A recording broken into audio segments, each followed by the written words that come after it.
Kalau nanti ketemu murid, dia artinya yang ikut aliran Siti Jenar, dia ada sholat, ada apa, hidup di satu tempat gitu. Padahal dia bisa baca Ihya. Dulu pernah mondok di Mekah, pernah di Irak. Ini ya meresahkan para kiai.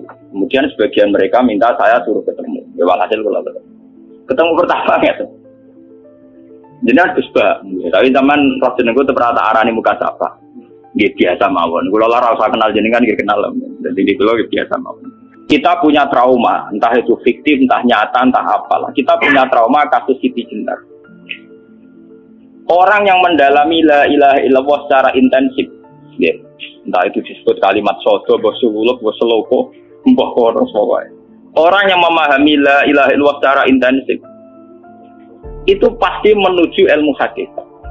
Dan menuju ilmu hakikat pasti ngalami hakikat yang khoyal. Ini ruang tenan ini. Hakikat yang apa? Khoyal. Dan hakikat yang khoyali ini mulai menipu. Ya, kalau sudah begitu ruwet.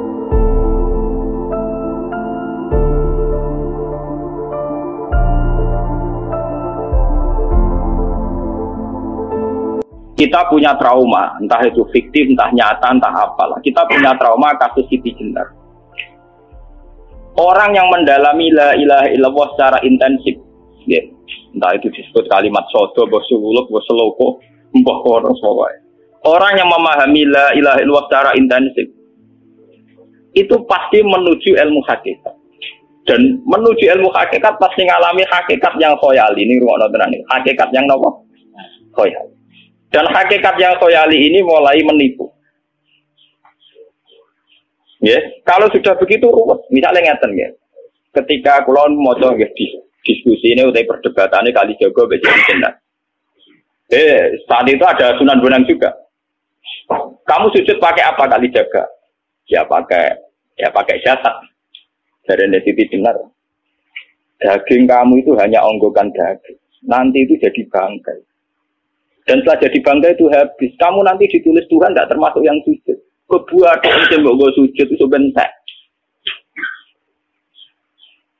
Mikir kan juga. Rugi ke sujud ke badok ke tangan. Jasad tem sebenarnya pun bentek. Orang-orang sing cerita kowe nak sujud mergo jasad itu mau sebenarnya dadi bang. Lah nak ngono sujud sing hakikat itu ora usah badok, ora usah tangan, ora usah sikil, yo rohom iku lho kon sujud ke pangeran. Nak sujud ke fisik ku rugi wong fisik sobanan. Mikir kali itu. Orang bolak-balik kali Joko mantan wali preman terus jadi debat pusing. Siti Jenar tahu belajar tak tahu menang Irak. Yang jelas yang mulang gak satem orang menangis. Wah, uang ini menjadi perdebatan. Sehingga keyakinannya kayak Siti Jenar, la ilaha illallah itu ya wahdatul wujud itu innalillahi wa inna ilaihi. Selama ini kalau orang syariat misalnya, orang syariat itu kalau ada orang mati, misalnya Kak Ruhin mati, ini aku kan muni innalillahi wa inna ilaihi raji'un, saiki Ruhin wis mate. Mate itu balik ning penge. Itu cara wong hakikat kan salah besar. Orang mati itu tidak ada. Cara ilmu hakikat dan orang mati itu tidak ada. Roh ini tersiksa di alam fisik. Jadi ruh ini tersiksa di alam fisik. Karena ketemu ning jasate ruh. Tersiksa itu. Aku apa mangane kudu kerja piring Jepang tersiksa roti. Adol roti mau tersiksa. Misalnya kiai pemangan ada kudu pidato 2 jam bareng tersiksa. Roti kenapa? Tersiksa. Mergo ora buta mangan, ora buta ngombe, tapi gara-gara melok fisik. Paham ya? Lho itu nanti ilmu ketawarai ya bener. Kula boten. Zaman betul lho guru waras maksudnya nggih. Artinya waras secara akademik karena ada referensi, ada marojek, ya. Waras secara hakikat. Kulo nu mau merasake sampean wis ilmu hakikat. Artinya saya juga ngalami ilmu hakikat. Lan ketika sekarang hikam wong ora tau muka safar rasa jadi ulama. Terus entah sekian detik ulama itu harus pernah muka safar. Biar merasakan ilmu nopo ada. Tapi ilmu hakikat itu bisa dilogikakan sebelum sampai secara musyahadah. Paling enggak bisa sampai secara logika. Manusia itu mulai Nabi Adam sampai sekarang itu kan punya roh. Dan roh itu tidak makhluk. Ya, roh itu tidak makhluk. Ketika roh itu diletakkan di jasad, dia itu tersiksa. Karena ketika dia ke jasad fisik, namanya mengalami keterpisahan dengan yang abadi. Dia ini ning jasad fisik tersiksa. Karena dia harus di alam yang kasat mata, alam multi. Tersiksa. Ketika dia tersiksa, melok ruhin, akhirnya dia mangane kangelan, akhirnya lesu mangan. Padahal roh gak butuh mangan, perlu dicatat roh gak butuh. Ora butuh gunung kidul barang, roh ora butuh rapi. Paham kan? Ora butuh cinta, ora butuh pegatan, ora butuh macam-macam. Paham? Tapi karena dia nemplek jasad sing butuh mangan, butuh rabi, butuh wedoan macam-macam. Akhirnya roh tersiksa. Suatu saat kalau roh ini dalam bahasa manusia mati, ini dalam bahasa manusia mati. Ini hakikatnya roh itu tidak mati, dia kembali ke habitatnya. Ini disebut innalillah. Kita ini dari awal ya dengan Allah.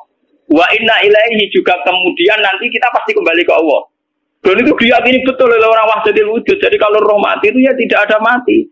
Terus sekarang itu kembali karena sudah lama mengalami keterpisahan mergo melok fisik-fisik dari ono kerja dasinan. Ono nggo proposal lan ruwet roh melok. Paham itu? Kita di roh napa melok ruwet. Lah roh ya tersiksa aku ora butuh mangan, ora butuh proposal gak ngalor. Itu tersiksa. Makanya dalam cerita-cerita Jalaluddin Rumi yang otentik di kitab-kitab begitu. Ketika beliau mau meninggal muridnya itu nangis dari Jalaluddin Rumi. Kamu jangan nangisi saya ini mau pesta, saya ini mau pesta perkawinan. Kamu tidak merasakan penyesalan saya. Saya ini lama menyesal karena harus hidup bersama kamu. Terus saya ini tersiksa karena ngalami alam yang rusak, yang fana. Alam yang fana. Harusnya roh saya itu di alam abadi, bukan di sini. Maka jangan tangisi kematian saya. Kematian saya adalah kembalinya roh ke habitatnya. Semenjak itu kematian dianggap malam perkawinan. Karena roh kembali. Walhasil nguniku cara ilmu tasawuf bahasa Arab jenenge wahdatul wujud, kena Jawa Yogyakarta Solo kok adane jenenge manunggaling kawula. Mergo sing rawan ngono rugen, Pak iki tak terangno. Dadi bathuk mesti iki buku sujud kan niku sampeyan ilang. Dadi seksine ora ono cara teorine sinten Siti. Rugi kowe. Dadi ya kento. Lah kali coba mantan preman jak dipat terus ora ngono mbok terus tak pateni kowe. Lah dipat iki ora iso. Premane kumat. Ya tak preman jak debat ilmi. Ngono ku model. Kali Joko yo ora salah dhisik sing dina Umar nggih ngoten. Soal Umar sahabat top. Lha jak debat atau milih patenane ya Rasulullah. Kayak iso dene ilmiah. Mantar preman pasar rukat terus jadi sahabat top debat yang milih mate. Ada wonten cerita wong Yahudi jaluk keputusan Nabi bareng wis diputusno Nabi cek mamang ndak tenang keputusane ngono dalam sengketa duniawi. Bariku takok ya Ali aku mau sowan ning Nabi Muhammad dikai keputusan tapi mamang cara kowe pilih ambek Ali dikai keputusan persis kanjeng Nabi cek mamang meneh takok Umar. Apa marah aku mau singgone Muhammad, singgone Ali, kayak keputusan kok mamang mar. Cara kowe piye? Urusan duit. Entah ini, entah dia melebut buat apa? Uang diputus Nabi ora mar. Buat mati. Awe. Mereka mantan apa?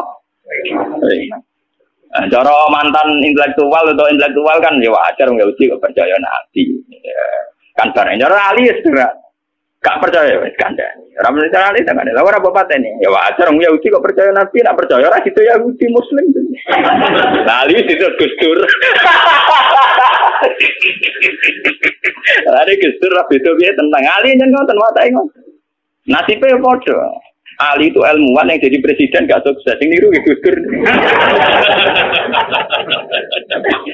Mergo ning dina negara wong pinter mimpin ra sukses. Wong pinter gampang maklumi. Lah misalnya kita jadi kiai wong pinter, saya santri ini pacaran, maksud jangan anak cerita besok. Wah ruwet, terus malah dalil dinalina subuh syahwat ninan. Iya bodoh tanpa pelaturan paham ya, ruwet tau. Mulane jogeman, kiai pinter teman-teman itu jogeman. Jadi biasa wae ono syariate sithik-sithik. Sing kemana ono santri pacaran tersinggung, ono santri nakal tersinggung, sing ono rasane lha dunya ono napa? Jadi nak meguru kula nu urusan ilmu semi hakikat. Mon gitu. Sehingga kayak Siti Jenar, cara pandang Siti Jenar itu masuk betul ning gone pemikiran para santrinya. Kados Ki Ageng Pengging siapa masuk betul karena masuk akal. Cara mereka napa? Betapa ndak ada artinya fisik ini. Nah, kalau semua fisik ini tidak ada artinya, kemudian yang ada artinya itu roh, perjalanan apa? Perjalanan roh, sehingga diartikan inna lillah wa inna ilaihi raji'un. Inna sholati wa nusuki wa mahyaya wa mamati lillah. Lah kemudian sekarang sama tak tanya, misalnya ini latihan ilmu hakikat. Wa mahyaya lan penguripan ingsun. Kalau ingsun itu artinya fisik atau jasad, itu keliru besar karena jasad tidak pernah hidup. Yang hidup itu roh. Paham ya? Sekarang artinya wama mati itu apa? Kematian ingsun. Kalau roh itu tidak pernah mati, berarti kematian roh adalah keterpisahan dengan yang agung atau yang abadi. Dan semuanya itu lillahi rabbil alamin. Sehingga mereka mengatakan kematian itu satu pesta. Mengenai kasus Bilal ditakoi, ya Bilal, ketika murid-muridnya nangis bergapai mati, Bilal dia seneng aja. Badan nalkal akhibah Muhammad dan wakisbah. Ya, nak mati malah seneng loh ketemu kekasihku. Sebab itu kematian tidak pernah jadi problem bagi mereka sing soleh, sing menembus ilmu hakikat. Paham? Tapi ilmu hakikat kayak ini itu yang diyakini Siti Jenar, diyakini Jalaluddin Rumi, diyakini para wali-wali wahdatul wujud. Dulu Syekh Husain Sinten Al-Halsad. Itu kemudian melahirkan prahara syariat. Prahara apa? Syariat. Sebab itu Wali Songo, oke Siti Jenar benar dalam filosofinya, tapi harus dibunuh. Karena menjadi prahara syariat. Sama dengan yang dikatakan Nabi itu benar, tapi menjadi prahara syariat. Akhirnya disomasi oleh Umar radhiyallahu anhu. Jadi sebetulnya sama, pola-pola ceritanya sama. Intinya sebuah ilmu hakikat harus dikawal apa? Syariat. Ya kalau bolak-balik, contoh paling gampang wit pisang. Uang nak mangan gedang kulitnya tetap dibuat. Tapi umpama gedang dari awal rasa kulit ras itu jadi gedang. Paham ya? Meskipun kon ape dipangan ya dibuat. Tapi kita tidak bisa membayangkan pisang dari awal tanpa nopo. Mbah kekeringan, mbah bosok, mbah ras itu jadi nopo? Pisang. Terus pentingnya syariat lagi begini, malah penting ngaji wali-wali syariat yang pinter kabeh Sunan Kudus, kabeh Sunan Bonang. Andai kan tidak ada syariat itu, dunia pun mesti rusak. Contoh paling gampang masalah pornografi, porno aksi. Jadi jelas aja omongi ngono ibu ngakak-ngakak deh. Dari pangeran wis pirsa, kowe nek klambi pangeran ora tentu ya ora klambenan. Wong ora ana gunane. Kalau yang paling penting ku nazarullah, kenapa kowe klambenan barang, wong kowe klambenan ora pangeran tetap pirsa. Nyatane di jenar nak mulang nggih coba kambenan nah intine napa? Dinya ada nabi Sunan Bonang. Nah kowe percaya kabeh nazarullah ora usah napa? Klambenan. Tetapi teori ora usah klambenan yo dinggo tenan, mulane nek pas do wiridan aliran sesat ciri utama. Kira klambenan tenan. Lah ruwet to. Lho iki tenan iki cerita, ini pentingnya ngaji nggih. Ben sampean ngerti variasi riwayat, kemudian kita orang syariat harus kayak apa, kemudian kenapa menjadi aliran wahdatil wujud. Lah terus kita ini ya, kita ini kan orang syariat. Memang kalau manung syariat itu akeh kok sampean-sampean siji mesti ra kramat. Modele ora di duwe bingung, urip urip syariat lho apa? Dineng bojo wedi, dineng tangga wedi, pengaruhe menurun. Pancen orang syariat itu banyak kriminal tauhidnya itu memang jelas. Melani kiai-kiai fakir nak ketemu kiai-kiai sing setengah jaga peti mergo iso nebak atine. Dene meriang nang ngono. Sing kiai ra tau salat keramat padahal ngambungan wong. Sing dino salat pas waktu kok ora tau keramat. Wong ape buah utang tanggane keramat apane? Sing kono ngawur-ngawur son-sowan pirang. Meriang oleh syariat ngadepi wong hakikat napa? Mulane jogeman dadi wong syariat ngono iku bahaya. Nah, kalau buatan ngarah, sampai jadi orang syariat yang rakamat. Bahaya sekali itu bagi perjalanan agak. Kalau sering ketemu kiai-kiai yang terkenal keramat, terkenal keramat di jual tiang-tiang hakikat. Si tantang kocok-kocok kalau wani, nah tantang aku tetap rawani kok. Mikir deh. Karena orang yang sama-sama ke jalur hakikat tetap punya alamat, tetap wonten sima diuji menasari. Cara pandangnya mesti sama. Kalau nanti ketemu murid, ya artinya yang ikut aliran Siti Jenar, dia ada sholat, ada apa, hidup di satu tempat gitu. Padahal dia bisa baca Ihya. Dulu pernah mondok di Mekah, pernah di Irak. Ya meresahkan para kiai. Kemudian sebagian mereka minta saya suruh ketemu. Ya walhasil kalau ketemu. Ketemu pertama gitu. Jenengan Gus Ba, tapi zaman roh jenengku teu pernah tak arani muka sapa. Nggih biasa mawon. Kula ora usah kenal jenengan nggih kenal. Dadi kula nggih biasa mawon. Lah niku pernah ngajari ajaran ning. Saya Gus ning donya tak enteni mau turu ngenteni mati ngono Gus kok repot. Jawaban kula terus ya. Sampai dari wong hakikat wong ngenteni mati bareng. Ya mati wis saiki iku. Selasa ngenteni saiki padha-padha wis napa? Wis mati. Ya saiki wis padha-padha wis urip. Wis padha kabeh. Nah cara ilmu hakikat kan terus sama semua. Napa? Sama semua. Tadi makanya itu tadi. Kalau baleni malih logika hakikat itu begitu ya. Roh itu ditiupkan oleh Tuhan ke kita. Kemudian roh karena ikut alam fisik, alam jasad, roh ngalami yang kita alami. Nggih. Ketika roh ngalami yang kita alami, dia tersiksa. Nah, ketika roh sudah terpisah dari jasad yang mengekang, yang memenjara ini, dia senang terus kembali ke Tuhan. Ini disebut inna lillahi wa inna ilaihi. Nah, jasad ini kemudian menurut ilmu hakikat tidak ada gunanya sama sekali total. Hilang di telan tanah. Nah, kalau begitu jasad ini nak mbok agul-agulan. Gusti, bathuk kula tak nggo sujud, tangan kula ndi buktine tangan wis ra ono. Bathuk wis ora. Mulai dari Siti Jenar, hanya wali bodoh kayak kalian yang punya ajaran bodoh begitu. Malah rasupan tuh. Mulai Sunan Kalijogo semangat ton mata ini berko tambah omongannya glodro dindi.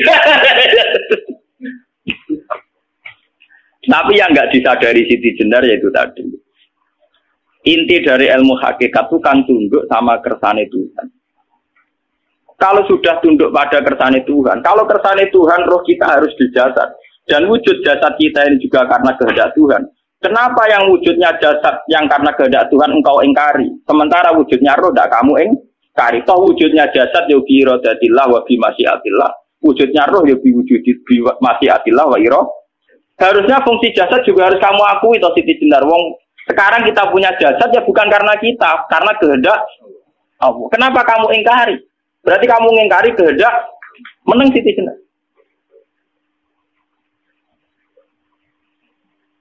Makanya hakikat yang pertama saya itu pasti khayal. Lah Siti Jenar itu hakikatnya baru yang sampai khayal itu. Jika dia tersesat. Sebetulnya kalau sudah hakikat beneran itu tidak perlu khayal begitu. Artinya tidak perlu khayal jasad kita yang senajan ora ana gunane ini. Tetap ya wae wujudnya karena kehendak Allah. Juga kita harus terima. Apapun kekurangannya, apapun kenaifannya, ironisnya harus kita terima. Ini sebagai bentuk penerimaan kita pada masyiatil. Begitu juga keadaan roh kita sebagai penerimaan atas masyiatil. Meskipun ada teori-teori roh yang lebih valid. Lebih valid misalnya begini. Kanjeng Nabi itu suatu saat ininya terputus karena perang Uhud. Itu Kanjeng Nabi dia dolanan dirijine ini. Napa cara niki napa jari jemari ini Nabi putus. Iki dolanan. Jadi Nabi sendiri kadang sering ngajarkan ilmu hakikat. Hal lagi illa usbun udmiyat wa fi sabilillahi ma labiku. Kowe ora trimo fisik, bentuk fisik jari jemari sing ditebir berdarah. Tapi nak kowe fi sabilillah ayo wis balik ning gabi katem.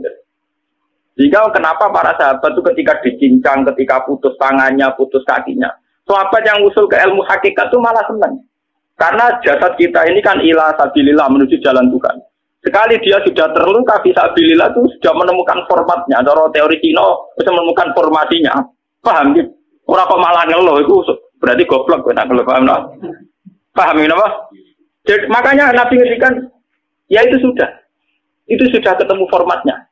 Ketika rohnya para syuhada nanti kembali ke Tuhan, ya ketemu formatnya lagi. Itu disebut wala taqulu lima yuqtalu fi sabilillahi amma. Dia tidak mati sesuai formasi awal, yaitu roh kembali ke Tuhan dan jasad ikut mengawal. Nah itu Nabi kadang ya pakai ilmu hakikat begitu. Mulane kula bolak-balik matur, kula nunggis mulai umur 20 tahun nopo pinten. Kula asline nggih gadah penyakit dan ekstrim penyakit saya. Sampai saat ini kalau nak ngobatno tidak lebih 50%, karena saya tetap berpikir. Misalnya cara syariat kan berobat, tapi cara hakikat apa betul keberadaan saya di alam ini penting? Sehingga aku kepengen urip tak bela-belani ngantekan sak atusan juta. Jangan-jangan penting mati ikuti bang uripku. Lah nek ngono lha apa tak bela-belani? Entek atusan juta. Jadi misalnya kita berobat ya mau ya cari nabi kan berobat ya berobat. Pokoknya kita Islam masih mau geruduk kadang orang paham.